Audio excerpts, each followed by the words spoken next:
अस्सलामु अलैकुम वरहमतुल्लाहि वबरकातुहू। अल्लाहु रब्बु मुहम्मदिन सल्लल्लाहु अलैहि वसल्लम नहनु इबादु मुहम्मदिन सल्लल्लाहु अलैहि वसल्लम। नाज़रीन मोहतरम, आज की इस वीडियो में मैं आपको वज़ू का मुकम्मल तरीक़ा बता रहा हूँ कि वज़ू का सुन्नत तरीक़ा क्या है। तो आपसे गुजारिश करूँगा कि पूरी वीडियो आखिर तक देखें ताकि आपको वज़ू का मुकम्मल तरीक़ा समझ में आ जाए।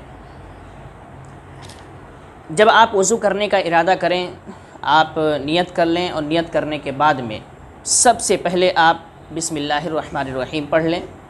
बिस्मिल्लाहिर्रहमानिर्रहीम पढ़ने के बाद अपने दोनों हाथों को गट्टों तक 3 बार धोएं। गट्टा इसको कहते हैं, इस हड्डी को 3 मरतबा धोने के बाद आप कुल्ली करें। 3 मरतबा कुल्ली करें और कुल्ली करते वक्त आप मिसवाक का इस्तेमाल करेंगे। सुन्नत तरीक़ा यह है कि कुल्ली करें तो मिसवाक का इस्तेमाल करें, मिसवाक करें।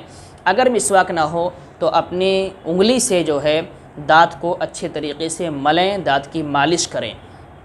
3 मरतबा कुल्ली करने के बाद अगर आप रोज़ेदार नहीं हैं तो गरारा भी करना है और रोज़ेदार हैं तो गरारा नहीं करना है, सिर्फ़ कुल्ली करना है। इस बात का ख्याल करना है।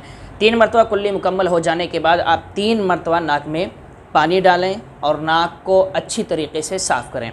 नाक में पानी डालते वक्त आप दाहिने हाथ का इस्तेमाल करेंगे और नाक साफ़ करने के वक्त बाएं हाथ की छोटी उंगली का इस्तेमाल करेंगे कि 3 मरतबा नाक में पानी डालने के बाद बाएं हाथ की छोटी उंगली से नाक को अच्छी तरीके से साफ़ कर लें। और कहाँ तक पानी नाक में पहुँचाना है, आप जानते हैं कि आप हाथ लगाएंगे तो यहाँ पर एक नरम हड्डी होती है, उस नरम हड्डी तक पानी पहुँचाना ये सुन्नत तरीक़ा है। तो कुल्ली कर लिया, नाक में पानी चढ़ा लिए और उसके बाद में अब क्या करना है, अपने चेहरे को 3 मरतबा धोना है, मुकम्मल चेहरे को।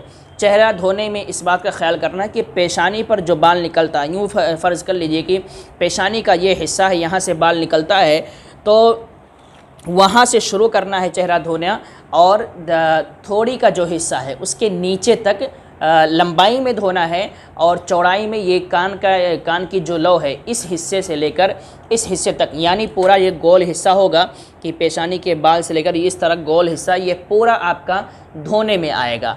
और जो हजरात दाढ़ी रखे हुए हैं उनकी दाढ़ी अगर घनी है तो चेहरे के दायरे में जो दाढ़ी आती है उसका धोना उनको ज़रूरी है और चेहरे के नीचे की जो दाढ़ी है उसका सिर्फ़ खिलाल कर लेंगे तो भी सुन्नत अदा हो जाएगा।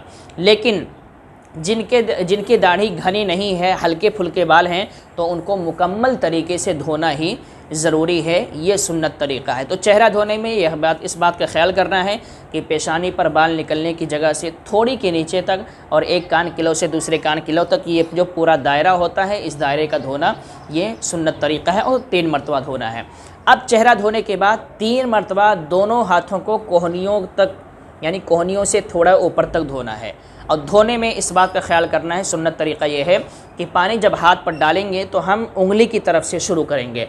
होता यह है कि आम तौर पर लोग ये करते हैं कि आजकल टोटी नल का ज़माना है, नल चालू किए और हाथ इस तरीके से लगा के इस तरीके से ऐसा 2 से 3 मरतबा कर लेते हैं और ये समझते हैं वज़ू हो जाएगा। याद रखें, वज़ू तो हो जाएगा, लेकिन सुन्नत तरीक़ा ये है कि आप उंगलियों की तरफ से पानी डालना शुरू करें और कोहनियों की तरफ ले जाएं, या इस तरीके से पानी लेके आप इस तरीके से डालें। बहरहाल सुन्नत अदा करना है तो सुन्नत तरीक़ा यही है कि उंगलियों की तरफ से शुरू करना है और कोहनियों की तरफ पानी ले जाना है। तो कोहनियों के थोड़ा ऊपर तक आपको हाथ धोना है। पहले दाहिने हाथ को 3 मरतबा धो लेना है, उसके बाद बाएँ हाथ को 3 मरतबा धो लेना है। अब हाथ धोने के बाद आप पूरे सर का मसा करना है। पूरे सर का मसा करना ये क्या है, सुन्नत तरीक़ा है। मसा करने में आप इस बात का ख्याल करेंगे कि आप इस तरीक़े से अपनी ये 3 उंगली जो है, देखें ये 3 उंगली है, इसको यहाँ पर रखेंगे पेशानी पर और इस तरीके से इसको पूरा पीछे ले जाएंगे। पीछे ले जाने के बाद ये हथेली का जो अंदर वाला हिस्सा है, ये हिस्सा जो है इसको इस तरीके से पीछे रखेंगे और यहाँ ऐसा लेकर आएंगे यहाँ तक। अब ये हिस्सा आपका 3 उंगली और ये पेट का हिस्सा इस्तेमाल हो गया। अब बचती है शहादत की उंगली, तो इस उंगली से कान के अंदर का मसा आप करेंगे। कान के अंदर का जो भी हिस्सा है उससे इसका मसा कर लेंगे और उसके बाद में इन दोनों उंगलियों से कान के अंदर का मसा करने के बाद अब बचता है आपका अंगूठा।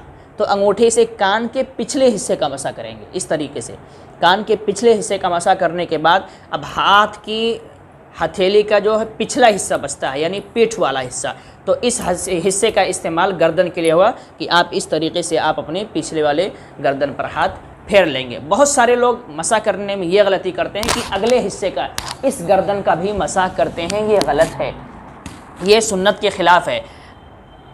मसा में सिर्फ पिछले हिस्से गर्दन का मसा होगा, कान का मसा होगा, अगले गर्दन का, गर्दन के नीचे वाले हिस्से का मसा नहीं होगा। अगर कोई इस तरीके से करता है तो वो सुन्नत के ख़िलाफ़ करता है। अब मसा मुकम्मल हो जाने के बाद दोनों पाँव को 3 मरतबा जो है वो टखनों समेत धोना है। आप जानते हैं टखना किसे कहते हैं, आपके जो एड़ी है, एड़ी से ऊपर की जो दोनों हड्डियां होती हैं उसी को टखना कहते हैं। तो उससे थोड़ा सा ऊपर का हिस्सा जो है पैर में धोना है। तो उसमें भी धोने का तरीका यही है कि पहले दाहिने पाँव को 3 मरतबा धोएगा, उसके बाद बाएं पाँव को 3 मरतबा धोएगा। तो 3 मरतबा दोनों पैर को धोना है। और इस बात का भी ख्याल करें कि हाथ धोने में और पैर धोने में आप हमेशा उंगलियों का ख्याल करेंगे।